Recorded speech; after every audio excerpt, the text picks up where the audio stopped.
Hi friends, welcome to Suha சமையல். இந்த Udangudi lead academy மூலமாக தான் இந்த ஃபங்க்ஷன் இன்றைக்கி அரேஞ்ச் பண்ணியிருந்தாங்க. ரொம்பவே சூப்பராக இருந்தது. எக்ஸ்போ ஓப்பன் பண்ணி வச்சு பிள்ளைங்க அவங்க பண்ணியிருந்ததை அவங்க வந்து அழகாக விளக்கங்கள் கொடுத்துக்கிட்டு இருந்தாங்க. சில பேர் எழுதியே வச்சுட்டாங்க. அதாவது பசங்க பண்ணதெல்லாம் வந்து அவங்க வந்து எழுதியே வச்சுட்டாங்க. இதுதான் அப்படின்னு சொல்லிட்டு பார்த்தோன்னே தெரிகிற மாதிரி. பொம்பளை பிள்ளைங்களும் எழுதியும் வச்சுருந்தாங்க. அதனோட டெஃபனிஷனையும் கொடுத்தாங்க. ஒரு நல்லடியார்கள் கபர் எப்படி இருக்கும், தொழாதவனுடைய கபர் எப்படி இருக்கும், வட்டி வாங்கி சாப்பிட்றவனுடைய கபர் எப்படி இருக்கும், எல்லாமே வச்சுருந்தாங்க. நம்ம மறுமையை சிந்திக்கக்கூடிய அளவுக்கு நிறைய விஷயங்கள் வச்சுருந்தாங்க.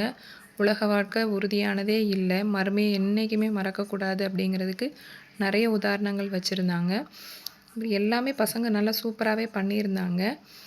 குரானில் உள்ள கூறப்பட்ட நபிமார்கள்ட்ட ஒரு குறிப்பிட்ட சில பேரை வச்சு அவங்களோட இதை கொடுத்துருந்தாங்க. கியாமத் நாளோட அடையாளங்கள்லாம் கொடுத்துருந்தாங்க. பார்க்கவே நிறைய மக்கள் வந்திருந்தாங்க. சூப்பராக இருந்தது.